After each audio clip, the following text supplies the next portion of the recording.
Hello everyone, welcome back to my channel. Today I am going to solve one numerical integration problem by using Gauss-Legendre Quadrature. So here is the problem. Heat required to raise the temperature of a liquid.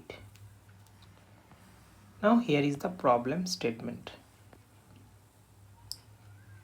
So the heat required to raise the temperature of liquid from T1 to T2, we can get Q is equal to T1 to T2 CPT of dt. Now here Cp is given 4.18 plus 0.0025 T. Now here Cp is in kilojoule kg Kelvin and T is in degree centigrade.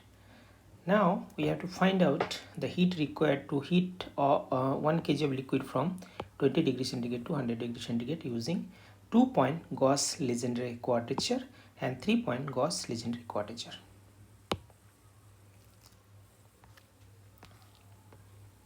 Now first we have to write the integral. Integral is here Q is equal to 20 to 100 4.18 plus 0.0025 T of dt.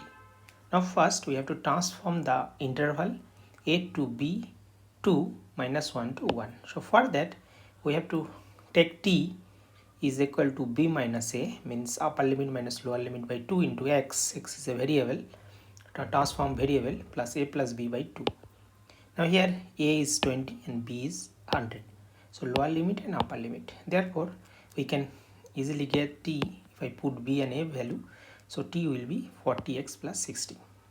Now as here that is the integral of dt. So as we are changing the interval, so we have to change the dt also. So we have to do the derivative. So dt will be is equal to 40x. Now we have to change everything. So here that we are changing the limit 40 minus 1 to 1. 40 is coming from here because we are putting dt is equal to 40 dx, so that 40, and then 4.18 and 0.0025 that will be here, and then t is we got that 40x plus 60, so that is 40x plus 60.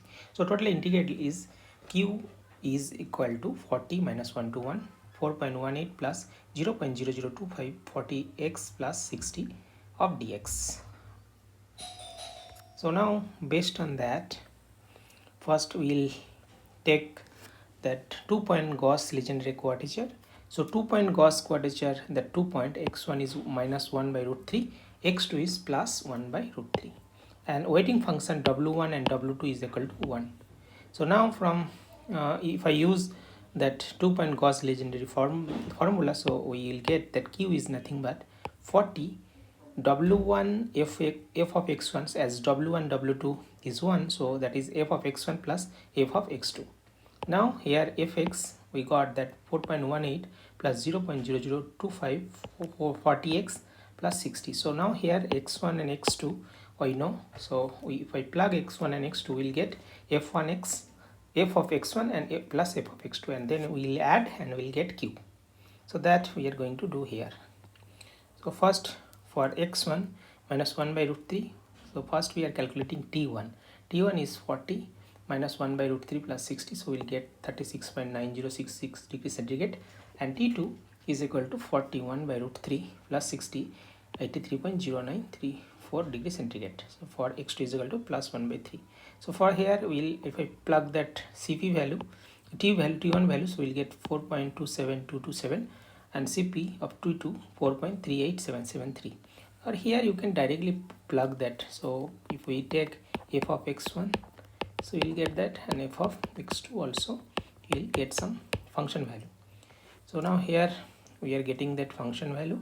So now from the 2-point result, so 40q 40 into 2.2722 plus 4.38, so if we sum and then multiply, we will get q is equal to 346.4 kilojoule per kg. And analytically if I do exact integration, so we'll get 346.4 kilojoule per kg. So you can see that both are same. So now here I'll show you that exact integration. So q is equal to 20 to 100, and this is the that f of t. So if I do the integration, we'll get 418t plus 0.00125t square, and then here is the limit. Now if I plug this limit At t is equal to 100 we'll get 43.5, and at t is equal to 20 we'll get 84.1. and then from after getting two limits value, and we'll get q is nothing but 346.4 kilojoule per kg. Now we are going to calculate 3-point Gauss quadrature formula. So we already transformed that integral, we got that, right? So here, so we don't need to do again. So we directly take all these 3 points.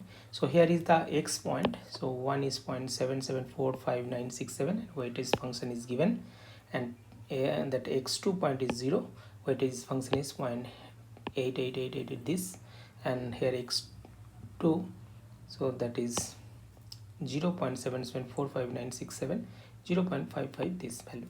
So based on that we will calculate f of x1, then so w1 of x1 plus w2 f of x2, and plus w3 f of x3, and then we'll multiply it with 40, so we'll get that q.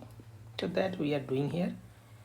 So we know that ti is equal to 40 xi into 60, so from there we will calculate, or we can directly plug this value, we can also get that. Two way we can do that. So here we are calculating ti, I mean each point t1, t2 and t3 we are calculating. Okay, so here we will plug that x1, x2, x3, so we'll get that value.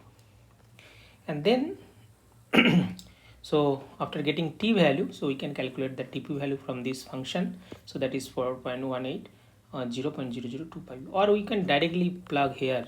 Okay, so here this is total is nothing but f of t, so we can plug that, sorry, f of x, so you can plug x, we'll get that value. Otherwise you can do like that way. So we'll get cp value at ti, we got ti, t1, t2, t3, and t1, t2, t3 points. If we plug that value, so we'll get cp value. So here cp value for t1 is equal to 29.0161, cp value is 4.25254. Similarly for the t2 and t3 we'll get this value. And then finally we know that 3-point Gauss quadrature, so 40 into summation 1 into 3, so wi into cp ti. So if I, or we can, so wi into f of xi, summation of I is equal to 1 to 3. Now if I plug all this value, so we'll get, and if we plug this value and multiply and then adding and again then multiply with 40, we'll get 346.4 kilojoule per kg. Now if we take the summary, so 2-point quadrature we got 346.4 kilojoule, and 3-point also getting same result, and exact integral we also get same thing. So using 2-point, 3-point we'll get exact integration values. So that's it. Thank you.